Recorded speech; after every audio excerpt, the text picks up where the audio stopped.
ছেলেটা তখন ছোট, ক্লাস 1 কিংবা 2 এর ছাত্র। বয়স ওই বছর 6। একটা দাদা, সে বছর 2-3 বড়। তার বয়স ওই 9 মতো হবে। বাবা অসুস্থ, হসপিটালের বেডে শয্যাশায়ী। ছেলেটা তখন অবুঝ। বাবা বুঝতে পারলেন তার সময়ের ঘড়ি বন্ধ হতে চলেছে।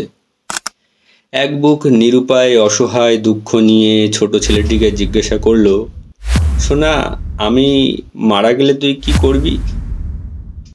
নিষ্পাপ অবুঝ ছেলেটি উত্তর দিল, ভিক্ষা করে খাবো। বাবার আপাদমস্তক তখন একটা বিদ্যুতের শিহরণ দিল।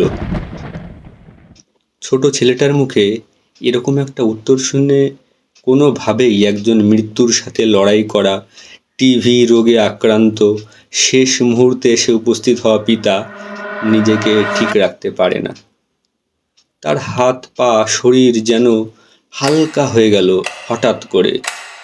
তাছাড়া পরিস্থিতিরও শিকার বটে। কোনোভাবে নিজেকে একটু শক্ত করে দৃঢ় কণ্ঠে মাথায় হাত বুলিয়ে বললেন, এরকম বলতে নেই সোনা আমার। মানুষের কাছে এইরকম হাত পাতলে মানুষ হেয় করে, ঘৃণা করে। আমাকে কথা দাও তুমি কখনো সংগ্রাম থেকে, পরিশ্রম থেকে ভয় পাবে না। জীবনের লড়াই করে, সংগ্রাম করে, কষ্ট করে বাঁচবে, তবুও কারো কাছে হাত পাতবে না। কথা দাও আমায়। নিষ্পাপ ছেলেটি আগে থেকেই মা হারা। জন্মের পর মাত্র কয়েক বছরই মায়ের কোল পেয়েছে। আর এখন বাবার মুখে এরকম মারা যাওয়ার কথা শুনে, অর্থাৎ সেও যে একা করে দিয়ে চলে যাবে, সেটা বুঝতে পেরে ছোট্ট ছেলেটি অঝরে কাঁদতে লাগলো। কাঁদতে কাঁদতে কখন যে ঘুমিয়ে পড়েছে কেউ জানে না। যখন ঘুম ভাঙল তখন সকাল।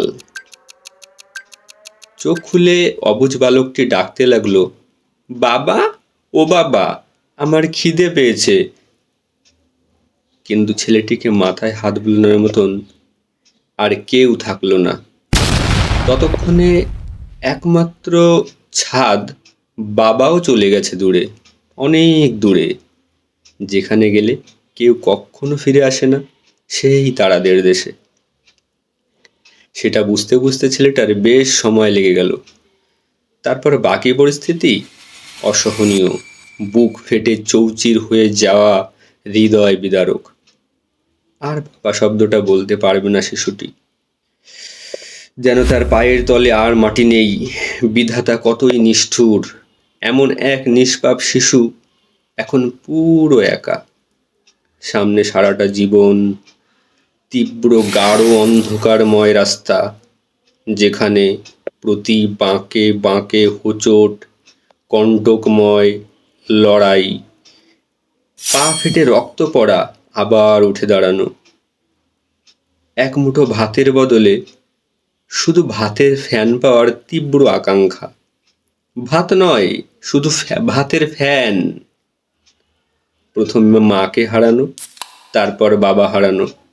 অল্প বয়সেই হয়ে গেল অনাথ। পড়াশুনো আর হলো না। কিন্তু বাবার সংগ্রাম করার কথাটা মাথায় রয়ে গেল। হাত পাতেনি কখনো কারোর কাছে। শহরের কত অলি গলি, কত দোকান, কত কারখানা, সব জায়গায় লোকের বকা, অত্যাচার, মার খাওয়া শুরু হয়ে গেল শুধু পেটের জ্বালায়, এক মুঠো ভাতের জন্য। কিন্তু তবুও কারোর কাছে হাত পাতা যাবে না। প্রতিদিন একটু একটু করে খিদের যন্ত্রণা। নিষ্পাপ শিশুটি কিছু না বুঝলেও বাবার শেষ মুহূর্তের আদেশটা ঠিক মস্তিষ্কের প্রতি কোণায় কোণায় পোস্টার লাগিয়ে মনে রেখেছে। কাজের সন্ধানে শহরের অলি গলি জিজ্ঞাসাবাদ করতে লাগলো। বন্ধুরা, ভিডিওটি কেমন লাগলো জানাবেন। আপনারা চাইলে পার্ট 2 নিয়ে আবার দেখা হবে। অদেখা পথ পরিবারের পক্ষ থেকে আপনাদের সকলকে জানাই ভালোবাসা ও শুভেচ্ছা।